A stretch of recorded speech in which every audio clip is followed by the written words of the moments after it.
Para muhibbin rahimakumullah, Allah subhanahu wa ta'ala berfirman, wallahu khalaqakum wa ma ta'malun.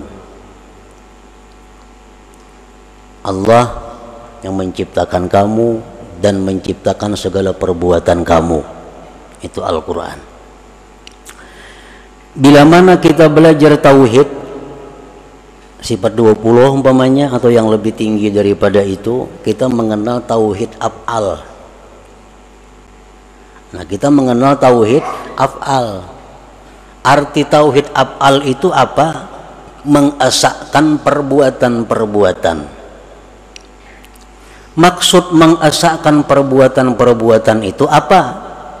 Mengitikadkan di dalam hati bahwa tidak ada perbuatan dalam alam semesta ini melainkan perbuatan Allah subhanahu wa ta'ala. Nah, itu tauhid af'al. Kita wajib mengitikadkan di dalam hati kita bahwa apa-apa yang berbuat pada alam semesta ini itu adalah perbuatan Allah. Kalau kita kada mengitikadkan demikian, kita kada beriman. Nah, kita kada beriman, kita kada tergolong ashabul yamin. Seluruh perbuatan yang kita lihat, kita dengar di alam semesta ini adalah perbuatan Allah subhanahu wa ta'ala. Nah, ini tauhid af'al ngarannya. Itu wajib kita mengitikadkan itu di dalam hati. Nah, af'al ini, perbuatan ini asarus sifat, bekas sifat. Perbuatan itu adalah buahnya sifat. Dari sifat timbul af'al. Kita melihat tukang begitu pandai membangun sebuah bangunan, itu af'al tukang pada zahirnya. Nah, kehebatan tukang maulah bangunan itu tentu bekas daripada ilmu yang ada dalam dirinya. Ilmu sifat. Ilmu sifat. Jadi karena adanya sifat ilmu dalam diri si tukang ini, timbullah perbuatan membikin gedung, membikin rumah yang bagus. Nah, jadi af'al itu adalah keluarnya di sifat. Nah, kita kembali bahwa seluruh perbuatan ini adalah perbuatan Allah. Seluruh perbuatan adalah perbuatan Allah.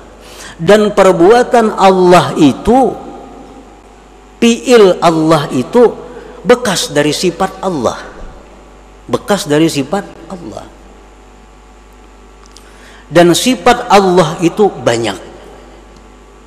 Sifat Allah banyak. Tetapi kesimpulan dari banyaknya sifat Allah itu dibagi dua. Ada sifat Allah yang dinamakan Al-Jamal, ada sifat Allah yang dinamakan Al-Jalal. Al-Jamal ini artinya keindahan, keelokan. Seperti apa sifat-sifat yang dalam kelompok Al-Jamal ini? Sifat pengasih, penyayang, pecinta, pemelihara, pemberi, pemaaf, pengampun. Itu sifat-sifat keindahan, keelokan. Yang kedua dinamakan sifat Al-Jalal, sifat kebesaran. Dalam kelompok sifat kebesaran ini, Allah itu maha menyiksa, Allah itu maha memudaratkan, Allah itu maha menggagahi, Allah itu maha perkasa. Nah, ini kelompok sifat Al-Jalal ngarannya.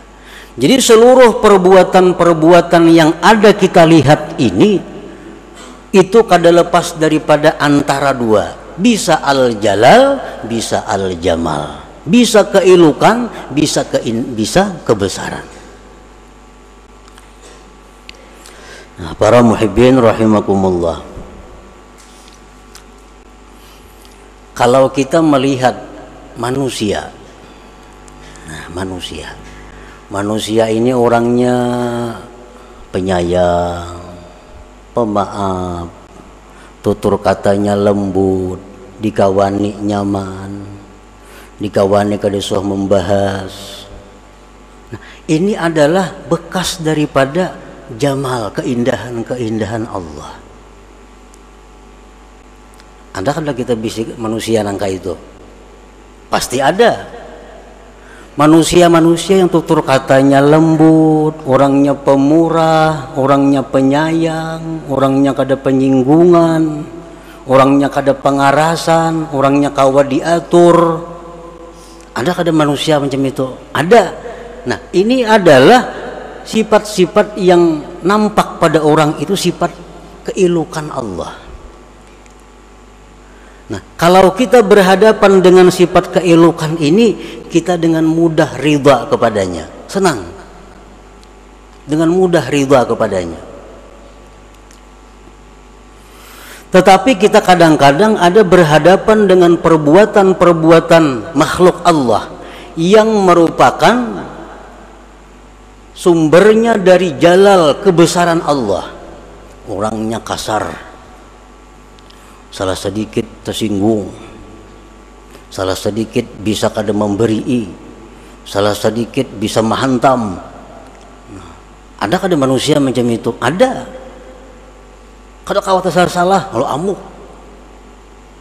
Nah, ini adalah manusia-manusia yang merupakan perbuatannya itu dari sifat jalal kebesaran Allah. Nah, kita dituntut untuk juga ridha kepada orang seperti ini. Kita dituntut juga untuk ridha dengan orang seperti ini. Jangan hanya ridha kepada yang jamal tadi, nyaman itu. Tapi kita mesti juga ridha kepada yang jalal, karena kedua-duanya adalah sifat Allah Subhanahu wa ta'ala. Nah, di sini kita diuji tauhid af'al kita. Apakah kita tauhid af'al itu hanya sampai dalam kitab? Apakah tauhid af'al kita hanya sampai utak? Apakah sampai ke hati kita? Bisakah kita ridha kepada orang-orang yang kita berhadapan dengan orang-orang yang bersifat berkelakuan al-jalal? Tutur katanya kadang menyamani, padas. Kadang-kadang bisa memukul, kadang-kadang bisa menyindir, kadang-kadang pokoknya ngalih diatur manusia nih. Nah, ini pun adalah dari sifat Allah Al-Jalal. Nah, kadang-kadang kita marah kepada orang seperti itu, kadang-kadang kita benci kepada orang seperti itu. Nah, di akhirat nanti Allah, kenapa kau benci kepadaku? Kenapa kau marah kepadaku? Biar kita kan ada marah kepada engkau ya Allah. Ya Tuhan, tuh ada hambaku nang ceribit, kenapa engkau marah kepadanya? Ada hambaku nang keras, kenapa engkau marah kepadanya? Berarti kau marah kepadaku. Karena sama-sama dari sifat Allah Subhanahu wa ta'ala. Nah, inilah kita dituntut dengan ridha ini. Falazimaka antarda biqadaihi wa qadarihi wa hakikatur ridha an la ta'tarida 'ala Allah Subhanahu wa ta'ala. Anak, kadang-kadang anak kita ini macam-macam. Ada anak yang merupakan percikan daripada jamal Allah, atau tutur katanya bagus, hormat lawan kuitannya, maasi apa nang dituduhi, memperhatikan lawan kita, sayang lawan kita. Nah, ini anak adalah percikan daripada keilukan keindahan Allah. Kita ridha dengan anak ini, nyaman ridha, nyaman senangnya. Tapi ada anak nang kada kudu diurus, nang kehendaknya, kehendak kita kada jalan. Jadi kita A nya B. Jadi kita ke pasarnya kada mau. Jadi kita gawi ini, gawi ampunnya nang jadi. Nah, ini anak adalah percikan daripada jalal Allah. Apakah kita benci dengan anak ini, marah kepada anak ini, berarti kita marah kepada Allah Subhanahu wa ta'ala. Nah, disitulah kita dituntut ridha kepada Allah. Jadi ridha kepada Allah jangan separuh-separuh. Ini nang jamalnya aja nang ridha, tapi urusan nang jalalnya di situ kita benci dan murka kepada Allah Subhanahu wa ta'ala.